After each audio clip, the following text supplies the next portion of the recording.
I had always been an avid hiker, seeking solace in the embrace of nature's untamed beauty.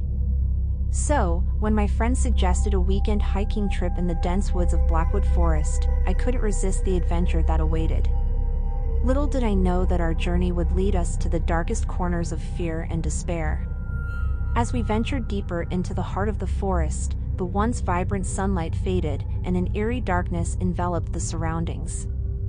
The tall, ancient trees seemed to whisper foreboding secrets, their skeletal branches reaching out to grab at us as if trying to warn us away.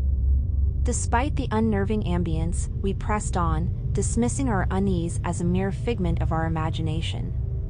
Soon, the path we were following became increasingly obscure, and the thick undergrowth made it difficult to discern our way forward. My friend, Mark, insisted on consulting the map, but even that seemed unreliable in the labyrinth of the Blackwood Forest. A feeling of being lost crept upon us, and the laughter that once filled the air turned into nervous whispers. The forest began to change around us, and the trees took on twisted shapes, like grotesque sculptures. It was as though malevolence emanated from the very heart of the woods, and it toyed with our senses. Shadows moved in the corner of our eyes, and peculiar noises echoed in the distance. Panic stirred within us, but we pushed it down, determined to find our way back to civilization. As the sun set, casting elongated shadows over the forest floor, an unsettling chill descended upon us. We decided to set up camp for the night, hoping that the morning light would reveal our path. As we gathered around the dwindling campfire, each crackle seemed to mirror the unease in our hearts. Throughout the night, strange sounds plagued our ears: distant wailing, echoing footsteps, and chilling whispers that seemed to float on the wind. Mark, usually brave and composed, was the first to show signs of distress. He claimed to have seen a face staring at him from between the trees, its eyes glinting with malice. But when we looked, nothing was there. The next morning, we woke with the weight of the forest pressing down on us. It was as if the woods themselves had imprisoned us, playing with our minds and feeding off our fear. Determined to escape, we agreed to follow the faint trail that seemed to lead in the direction we came from. However, as we trekked on, the trail began to twist and loop, leading us in circles. Panic consumed us, and every step forward felt like 10 steps back. The forest was playing games with us, and it seemed to enjoy watching our desperation grow. Hours passed, and the sun showed no sign of moving across the sky. The very concept of time seemed to unravel in the grip of the forest's malevolence.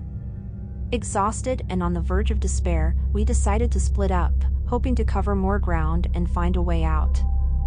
I ventured deeper into the woods, the trees closing in around me like silent spectators. The forest's eerie silence was punctuated by my own ragged breaths, and each rustle in the undergrowth sent shivers down my spine. My heart pounded in my chest as I stumbled upon a clearing that seemed oddly familiar. It was then that I noticed the figure standing in the distance, barely discernible among the trees. My friends!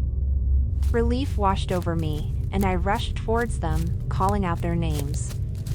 But they remained unmoving, their backs turned to me.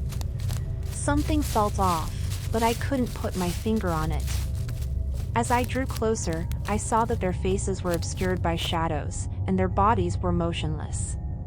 Dread began to seep into my veins, and a haunting realization dawned on me: these were not my friends.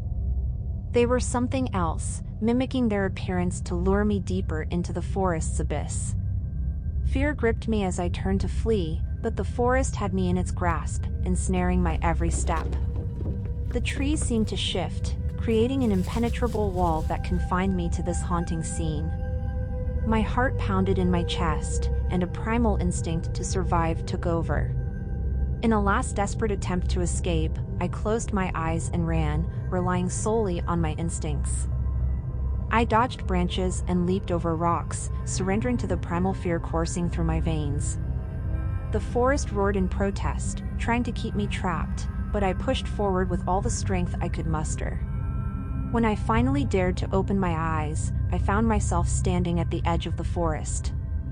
The air outside was different, lighter, free of the forest's oppressive presence. As I glanced back, the treeline loomed like a malevolent specter, as if silently warning me never to return. In the distance, I saw the flashing lights of rescue vehicles and the worried faces of my friends and family.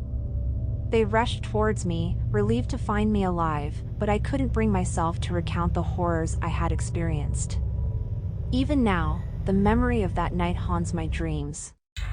The Blackwood Forest holds secrets that defy human understanding, and I know it will forever remain a place I dare not tread again. The malevolence of those woods lingers, a constant reminder that not all mysteries are meant to be unraveled and some paths are best left unexplored.